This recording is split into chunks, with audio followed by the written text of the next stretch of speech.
ఈ బాయాజీ బాయి ఎప్పుడైతే ఆయన దగ్గరికి రావడం మొదలుపెట్టిందో ఆవిడకి చక్కగా గర్భం రావటం, తర్వాత ఆయన ఆశీస్సులతో ఒక అబ్బాయి పుట్టాడు.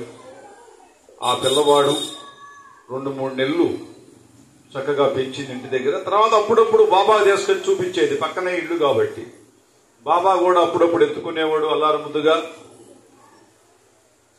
తర్వాత 5-6 నెలలు వచ్చినాయి ఆ పిల్లవాడికి. ఆ పిల్లవాడు మళ్లీ బాబా దగ్గరికి అప్పుడప్పుడు ఆవిడ నేరుగా తీసుకొచ్చేది. అంత ప్రేమగా ఉండేవాళ్ళు. బాబా అంటే పిల్లలు కూడా బాబాకి పిల్లలన్నా చాలా ఇష్టం. ఆ విధంగా 2-3 ఏళ్లు వచ్చినాయి. ఆ పిల్లవాడు ఏం చేసేవాడు, బాబా మెడెక్కి కూర్చునేవాడు. ఆయన ఏమనేవాడు కాదు, అంత ప్రేమగా చూసేవాడు అతన్ని. అతని పేరేమిటయ్యా అంటే తాత్య. బాయాజీ పెట్టింది. ఆ తాత్య పెరిగి పెద్దవాడు అవుతున్నాడు. అయితే బాబా కొన్నాళ్ళ తర్వాత 4-5 ఏళ్లకి భిక్షకి వెళ్ళేవాడు షిరిడిలో.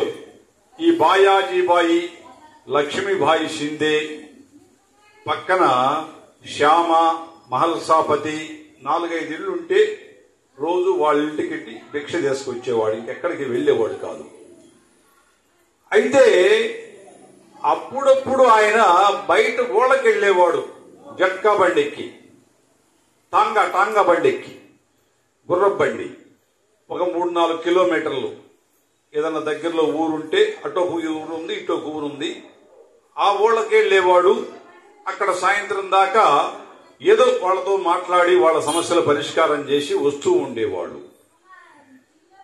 అయితే బాయాజీబాయి రోజు భిక్షేసేది కదా, ఇక్కడికి తీసుకొచ్చేది గుడికి, ద్వారకామాయికి బాబా దగ్గరికి తీసుకొస్తే ఏదన్నా రొట్టెలు చేసుకొని దాదాపుగా ఆయన పాన్ రోజు ఇక్కడికే చేసుకొని వచ్చుద్ది. అక్కడ గుడి దగ్గర ఆ ద్వారకామాయిలో చూస్తే బాబా ఇవాళ పక్క ఊరు వెళ్ళాడమ్మా అని చెప్పని అంటారు వీళ్ళు. వెంటనే ఆయన ఎత్తుక్కుంటూ మళ్లీ ఇంకొక టాంగా ఎక్కి గుర్రబండెక్కి ఆ ఊరు వెళ్లేది బాబాని ఎత్తుక్కుంటూ.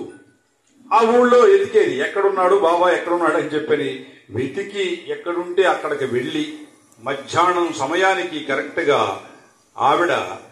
ఆవిడ తీసుకెళ్లినటువంటి రొట్టెలు కానివ్వండి, ఇంకేదన్నా చపాతీలు కానివ్వండి అన్ని కూడా తీసుకెళ్లి బాబాకి తినిపించి తను తర్వాత తినేది. అప్పుడు బాబా ఏమనేవాడు, అక్క నాకు ఎంతో అదృష్టం, నాకు నువ్వు దొరకటం అక్క అని చెప్పని, సొంత అక్కలాగే నన్ను చూసుకుంటున్నావు అని చెప్పని బాబా అనేవాడు. నువ్వు కూడా నాకు తమ్ముడు లాంటి వాడివయ్యా, సొంత తమ్ముడు కన్నా ఎక్కువగా నేను ప్రేమిస్తున్నావు, నీలాంటి మహాత్ములు నాకు దొరకటం తమ్ముడుగా నా అదృష్టంగా భావిస్తున్నాను, గత జన్మ సుకృతం అని చెప్పని బాయాజీబాయి అనేది. ఆ విధంగా సొంత అక్కా తమ్ముళ్లాగా ఉండేవాళ్ళు వాళ్ళు. చూసారా ఎంత ప్రేమో బాబా అంటే బాయాజీబాయికి. ఎక్కడో 2-3 కిలోమీటర్లు పోతే సరే ఎవరో ఒకరు పెడతారులే, అక్కడ తినొస్తాడులే, ఇవాళ మనం బాగుపోతే ఏముంది, ఇంటి దగ్గరే ఉందాం అనుకునేది కాదు. ఆ ప్రేమ అటువంటిది అనమాట, తల్లి ప్రేమ అది. ఆ విధంగా జరుగుతూ ఉండేది. ఈ వాళ్ళ అబ్బాయి తాత్య పెద్దవాడయ్యాడు. పెద్దవాడైన తర్వాత అతను ఆ గుడికి సెక్రటరీ అయ్యాడు. ఆ తరువాత మరి ఆయన ఈ సంస్థానానికే ప్రెసిడెంట్ అయిపోయాడు. చూశారా, బాబా దగ్గర ఆడుకున్న పిల్లవాడు చివరికి ఒక మంచి స్టేజికి వచ్చాడు, ఈ బాయాజీబాయి కుమారుడు. ఆ విధంగా బాయాజీబాయి ఎంతో అభిమానంగా బాబాను చూస్తుండేది. వాళ్ళిద్దరు సొంత అక్కా తమ్ముళ్లాగా ఉండేవాళ్ళు. ఈ బాయాజీబాయి చరిత్ర ఇదనమాట, ఆవిడ ప్రేమ అభిమానం. కాబట్టి మనం కూడా ఎవరైనా మన ఇంటికి అతిథులు వస్తే నిజంగా మనం పెట్టగలిగితే ఎంతో అదృష్టము. సమయానికి వస్తే తినమనాలి, తినకపోతే కానీ వాళ్ళ ఇష్టం అనుకోండి, మనం చేసే మర్యాద చెయ్యాలి. అప్పుడే దాని ఫలితం అమోఘంగా ఉంటుంది. తప్పించుకొని పోకూడదు, ఎంత పని ఉండా కూడా.